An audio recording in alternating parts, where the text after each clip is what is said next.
Hello everyone, welcome to our channel the GS hunt. आज हम बात करेंगे मॉडर्न हिस्ट्री के पार्ट 4 की, जो कि एंग्लो मैसूर वॉर से रिलेटेड है। एंग्लो मैसूर वॉर 4 हुए थे। पहला कब हुआ था? 1767 टू 69। उससे पहले हम मैसूर के बारे में थोड़ा जान लेते हैं। मैसूर हैदर अली के नेतृत्व में बहुत ज़्यादा शक्तिशाली राज्य बनने लगा था। उसका कारण क्या था? हैदर अली अपनी जो सेना होती थी उसको अपने पश्चिमी तरीकों से प्रशिक्षित करती थी। पश्चिमी तरीके मतलब आपका फ्रांसीसी हो गया, अंग्रेज हो गया। ये लोग बहुत जैसे ट्रेन करते थे अपनी सेना को, वैसे ये भी ट्रेन करने लगा। और हैदर अली फ्रांस के लिए बहुत अच्छा था क्योंकि फ्रांसीसी उसके लिए मदद करते थे। और फिर क्या करा हैदर अली ने मराठाओं पर कई बार हमला किया और अपने जो भी खोई हुई ज़मीन थी वो उनसे ले ली। अब अंग्रेज़ों को ये लगा कि एक तो ये फ्रांस के करीब है, दूसरा ये मैसूर की शक्ति इतनी बढ़ गई है कि वो मद्रास भी जा सकता है। अब उन्हें ये डर लगा, इसीलिए हुआ पहला एंग्लो मैसूर वॉर। अब अंग्रेज़ों ने क्या करा? अंग्रेजों ने नवाब ऑफ हैदराबाद मतलब 1766 में नवाब मराठा और निजाम के साथ गठबंधन करा। अंग्रेजों की शुरुआत से रणनीति रहती थी कि वो अकेले कुछ नहीं करते थे, हमेशा गठबंधन करते थे और गठबंधन करके सामने वाले को हराते थे। यही हुआ, अंग्रेजों ने नवाब मराठा के साथ गठबंधन करा और नवाब को कहा कि हम आपको ऊपर का उत्तरी सरकार दे देंगे और आपको सुरक्षा भी देंगे हैदर अली से। यही युद्ध हुआ। यह युद्ध कब तक चला? यह युद्ध चला 1.5 साल तक। फिर इसका कोई रिजल्ट नहीं निकल रहा था, पर हैदर अली ने अपनी रणनीति बदली। हैदर अली ने रणनीति बदलने के बाद उसने क्या करा कि सीधे अचानक मद्रास के दरवाजे पर पहुंच गया। अब एक तरह से देखा जाए, दरवाजे पर अगर आप किसी के पहुंच जाओ तो मतलब सामने वाले की हार। अब इसमें हुआ क्या? He forced to sign a very humiliating treaty. अब उसने एक ट्रीटी साइन करवाई। ह्यूमिलेटिंग ट्रीटी मतलब अपमानजनक ट्रीटी। किससे? इंग्लिश से। अब वो ट्रीटी थी कि ट्रीटी ऑफ मद्रास। अब उसमें क्या था? हैदर ने प्रॉमिस करवाया अंग्रेजों से कि अगर मेरे ऊपर कोई हमला करता है तो आप हमारी मदद करने आएंगे, और इस ट्रीटी को कहते हैं कि डिफेंसिव अलायंस। पर ऐसा हुआ नहीं था, इस वजह से आगे की वॉर हुई थी।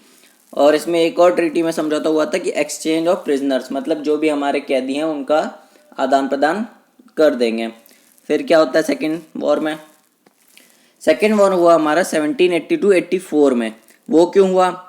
मैंने आपको जैसे बताया कि जो ट्रीटी साइन हुई थी कि आप हमारी मदद करेंगे, वो उन्होंने नहीं करी। मराठा ने 1771 पर मैसूर पर हमला कर दिया, पर अंग्रेजों ने मदद करी नहीं। और उसने क्या करा कि फ्रांसीसी उसकी सेनाओं की आवश्यकताओं को पूरा करने में अंग्रेजों के बहुत ज़्यादा अधिक उपयोगी थी। जैसे मैंने शुरुआत में ही बताया कि फ्रांस उसकी काफ़ी मदद करता था। फिर क्या हुआ? अंग्रेजों ने माहे कहाँ पर था? केरला में कब्जा करने की कोशिश की। अब इसको हैदर ने सीधे ये समझा कि आप हमारे इलाकों को कब्जा करना चाहते हो, तो सीधी चुनौती के रूप में इसे लिया और फिर युद्ध हुआ। अब क्या हुआ? अब पिछले में बनाई अलायंस अंग्रेजों ने, इसमें अलायंस बनाई हैदर अली ने। और किससे बनाई? मराठा और निजाम से। और क्या कैप्चर करा? एयरकॉट। कहाँ है? तमिलनाडु में, जो किसके अंडर आता था? इंग्लिश के अंदर आता था। अब फिर अंग्रेजों ने एक बार अपनी रणनीति चल के क्या करा? वो पहले अलायंस तोड़ा। अब अलायंस टूट गया तो वो फिर अकेला पड़ गया। और फिर क्या हुआ? हैदर अली की मृत्यु हो गई। कब? 1782 में हो गई। अब उसका बेटा है टीपू सुल्तान।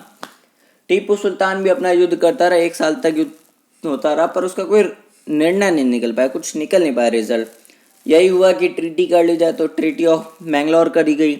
उसमें क्या था कि जिसने जो भी पार्ट अपना कब्जा करा था वो एक दूसरे को वापस कर दिया। पर दूसरे तरीकों से देखा जाए तो ये भी वॉर आपके हैदर अली की बेटे की, टीपू सुल्तान की हुई थी। फिर आपका आता है थर्ड एंग्लो मैसूर वॉर। ये क्यों हुआ था? ये हुआ था 1792-92। अब टीपू ने त्रावणकोर कहाँ है? केरला में, युद्ध की घोषणा की। क्योंकि त्रावणकोर पे जब युद्ध करा उसने, क्योंकि उसका लैंड जा रहा था, इस वजह उसने त्रावणकोर से युद्ध करा। पर उसमें क्या करा? त्रावणकोर में अंग्रेजों ने साथ दे दिया और अंग्रेजों ने अलायंस फिर बना लिया। अंग्रेजों ने निजाम और मराठा के साथ अलायंस बना लिया और श्रीरंगपट्टनम में टीपू हार गया। अंग्रेजों का शुरुआत से एक ही चीज़ रहा है कि अगर दो सल्तनत लड़ रही हैं तो किसी एक को सपोर्ट करके दूसरे को हरा देते थे, और जिसको सपोर्ट करते थे उसको भी बाद में हरा देते थे किसी और के सपोर्ट में। अंग्रेज कभी अकेले नहीं लड़ते थे। फिर आपका क्या हुआ, ट्रीटी ऑफ श्रीरंगपट्टनम हुई। उसमें क्या हुआ कि जो भी मराठा की उसकी मैसूर की जगह थी वो आधी से ज़्यादा दे दी गई, किनको, यही आपके निज़ाम को और अंग्रेज़ों को दे दी गई, और जुर्माने के तौर पर 3 करोड़ रुपए मांगा गया। अब 3 करोड़ में 1.5 करोड़ उसने पहले दे दिया और 1.5 करोड़ बाद में उसे देना पड़ा। इसके लिए क्या करा अंग्रेजों ने कि उसके 2 बेटे थे उन्हें हॉस्टेज बना लिया कि जब तक आप पूरी रकम नहीं देंगे तब तक हम ये बेटे आपके हमारे पास रहेंगे। अब इन्हें बहुत ज़्यादा घाटा हो गया, पैसा भी चला गया और आपका बहुत सारी ज़मीन भी चली गई। इसी चक्कर में हुआ फोर्थ एंग्लो मैसूर वॉर जो हुआ 1799 में। अब टीपू जो घाटा हुआ उसे रिकवर कर रहा था। कब, 1792 से 1799 की अवधि में अपने नुकसान को भरने की कोशिश कर रहा था, और इसी से फ्रांसीसी से और निकटता बढ़ गई। पहले ही फ्रांसीसी के साथ अच्छे रिलेशन थे उनके। अब क्या हुआ, जो एक रिचर्ड वेलेस्ली थे अंग्रेजों की तरफ से, उन्होंने टीपू पर आरोप लगा दिया कि आप अरबी, तुर्क और अफगान से संबंध कर रहे हैं, मतलब ट्रीटी कर रहे हैं हमसे युद्ध लड़ने के लिए, ऐसा एक उन्होंने आरोप लगा दिया। पर टीपू ने कहा कि नहीं, ऐसा कोई आरोप नहीं है। पर वेलेस्ली माना नहीं, उसने एक संधि करवाने की करी कि आप हमारे अंडर आ जाइए। अब वो अंडर आने से रहा, तो टीपू अंडर तो आया नहीं, उसने साफ साफ मना कर दिया कि हम इस संधि पर शामिल नहीं होंगे, हम इसमें हस्ताक्षर नहीं करेंगे।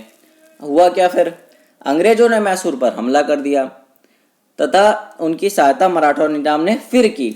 मतलब अगर आप देखेंगे चारों मैसूर वॉर में हमेशा लगभग मराठा और निजाम ने ही अंग्रेजों की हेल्प करी। अब क्या हुआ, टीपू श्रीरंगपट्टनम में लड़ते हुए वीर गति को प्राप्त हो गया और टीपू का बेटा वेल्लोर का है तमिलनाडु भेज दिया गया। अब ईस्ट इंडिया कंपनी का पूरा मैसूर पर अपना अधिकार हो गया।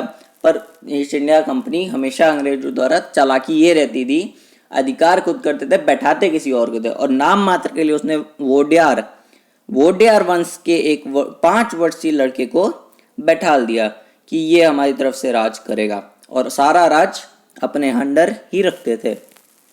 अगर आपको ये वीडियो पसंद आई तो आप इसे लाइक, शेयर और सब्सक्राइब करिए। इसका PDF आप हमारे व्हाट्सएप और टेलीग्राम चैनल से डाउनलोड कर सकते हैं, जिसका लिंक डिस्क्रिप्शन में दिया गया है। Thank you.